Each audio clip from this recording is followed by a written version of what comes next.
Alright, guys, I'm not gonna lie. This weekend was super tight. 343 finally sent out codes to their technical preview for Infinite. I thankfully got one, so I was able to test out pretty much against bots and a little bit of PvP multiplayer, 4v4 arenas. So I've had a fair amount of time with the technical preview, so I thought I would make this kind of to share my thoughts and opinions about it.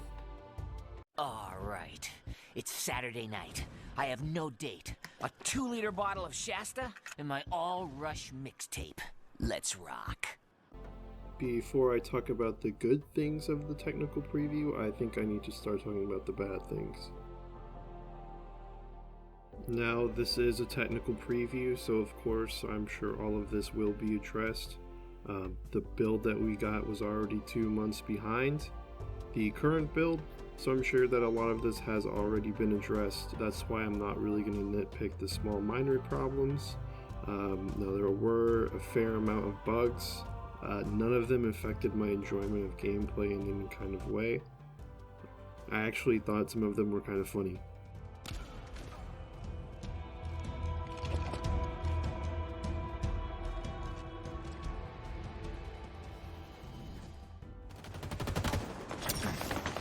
Overshield saves me! What's my back? Enemies on me. Really, the biggest issue that I have is that the UI, especially the customization UI, is just really awful. I don't think I'm really alone in this, as there has been a few mock-ups that I've seen where people have made their own, and even those mock-ups in Photoshop are just way better. Like, for example, if you wanted to change your color, you would have to select the color and just slide until you can find the color that you want. So this game is set to have a 10-year lifespan roughly. So can you imagine this current UI if you have to slide through like 10 years of colors that they've added to find the one that you want to use, you know? Forget 10 years. How does this look after fucking 2? Imagine this, but for like every single customization slot. You just slide to the right until you find the one that you want to use. As for the colors, half the time the colors, it doesn't display the proper coding. You would need to select the color that you would want, then unselect it, then select a different one, so then you can deselect that one, reselect the one you want and equip it. Otherwise it would just say that the color that you originally wanted was already equipped even though it wasn't. I'm sure for damn sure that's gonna get fixed, but it was frustrating nonetheless.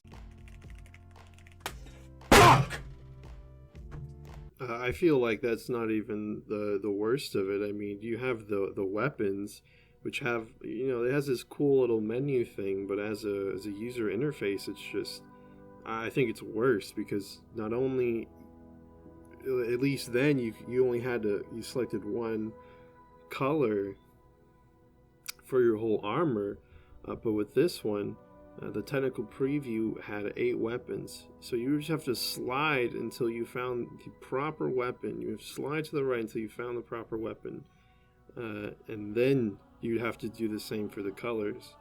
I mean, just going through this with 8 weapons, which was on the tech preview, was a hassle. I mean, I cannot imagine this system when there's like 20 plus weapons in it. But fortunately, that's really where the brunt of my negativity is, or the bad things that I had to say about it. So nothing that was really gameplay related. It was all just UI stuff. So now with that out of the way, that we can go on to really the fun stuff, really good stuff. And by fun stuff, I of course mean the options menu. I'll be mainly talking about the PC options. I did notice that there was quite a bit of options for a controller. I'm not sure if the Xbox version of Halo Infinite is going to have as a robust options menu as the PC. You got your standard stuff in there that you've come to expect from a PC title. There are some added flavors here and there. Some nice accessibility options. The biggest one, personally, I think, is the friend or foe system. options in here. For anyone unaware, the friend or foe system is going to be what replaces RVB, or red versus blue.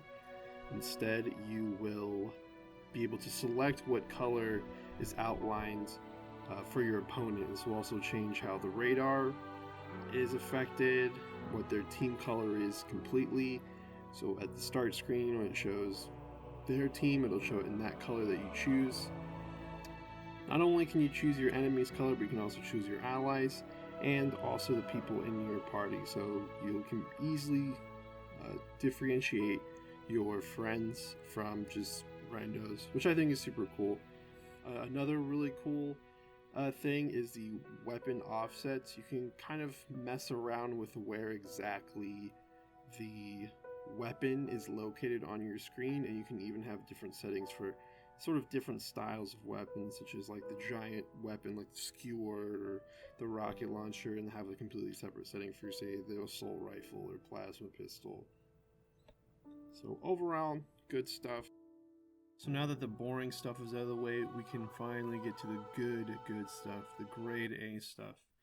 So the first thing is sound design. How does the game sound?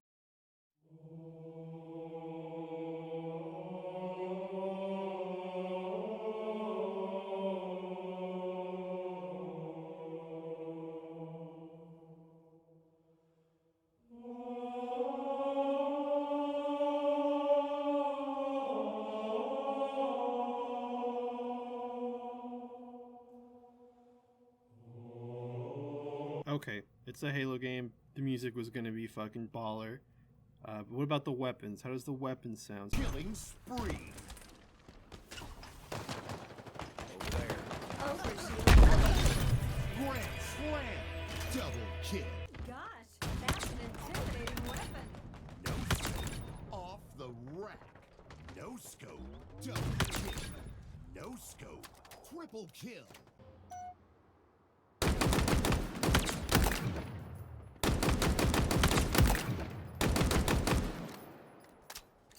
The sound design is exceptional. Every UNSC weapon just sounds like it's super meaty, and they just have a punch to them.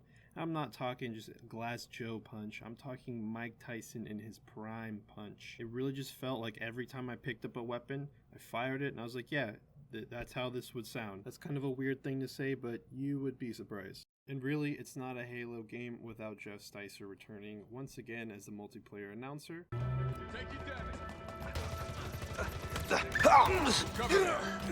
Double kill. Steak-tacular. Killing spree. Triple kill. Power items incoming. Ninja.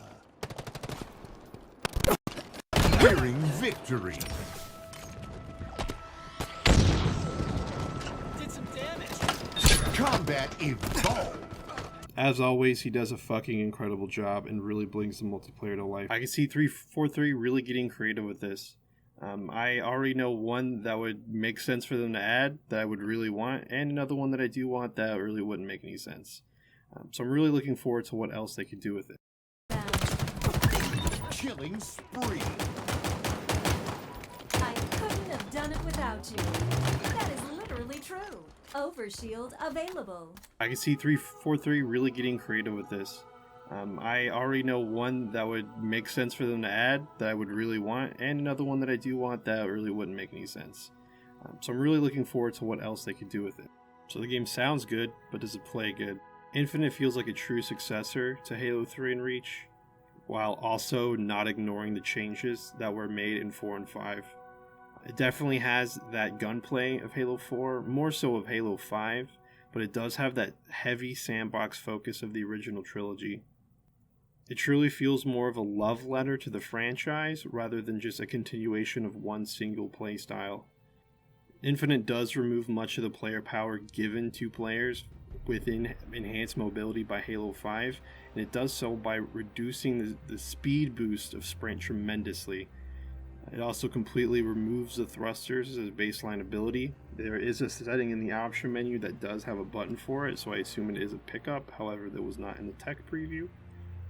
But it does give back some of those more mobility options with equipment, sort of in the same style as Halo 3, that can be used and even combined together in fun and interesting ways.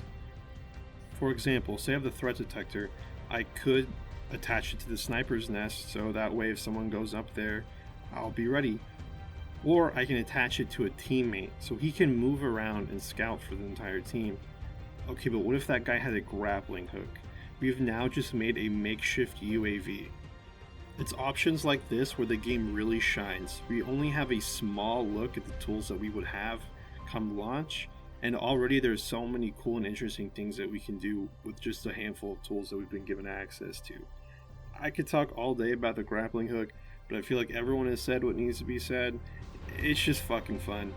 It brings such a huge range of options to the table of the map with it. Well, with new equipment also comes new guns. You have the usual suspects like the assault rifle, plasma pistol, or battle rifle.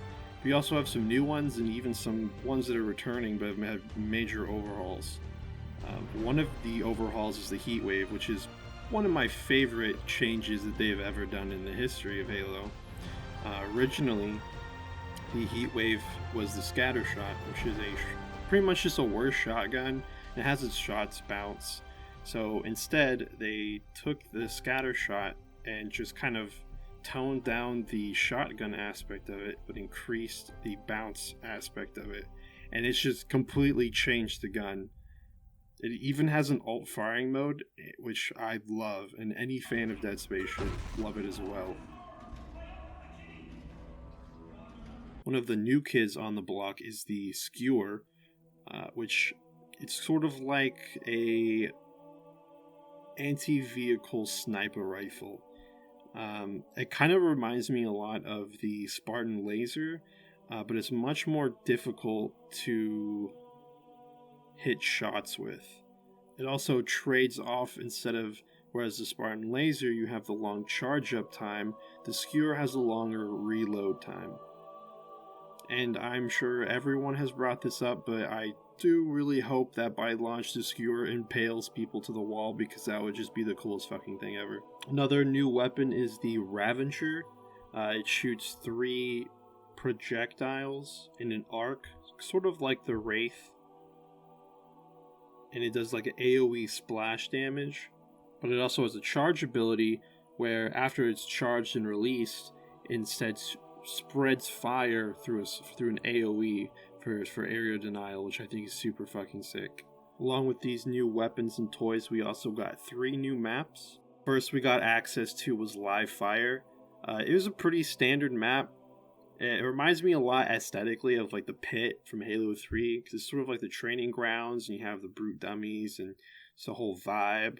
It's not really a bad map gameplay wise, it was just really my least favorite out of the 3. Next map we had was Recharge. It reminds me a lot of Halo Reach maps for some reason. This was my favorite gameplay wise. It had a lot of verticality. It was the first time we got to play with the grapple hook. I really loved how one team had the high ground and had easy access to the grapple hook, and with that grapple hook they also had easy access to the Ravager as well, and while the other team had really easy access to the gravity hammer and overshield, but they started on the lower ground. And the third and final map that we got access to was Bazaar. It was my favorite design wise. It's just a huge homage to Halo 2. You're straight into the city of Mombasa from the second mission of Halo 2. I mean, this building is just straight up from Halo 2. And they're finally getting around to repairing the Space Needle. There's just so many small details in this map that it really just made me fall in love with it. Overall, saying I'm stoked for Infinite is a massive understatement. It's really surreal that we are getting a new Halo game, and it's coming out fairly soon. It really feels like a childlike excitement that I felt like I lost for Halo for a while. And it's such a great feeling that it's finally back, you know? It's great that we can no longer have to ask us if Halo is coming back, but when.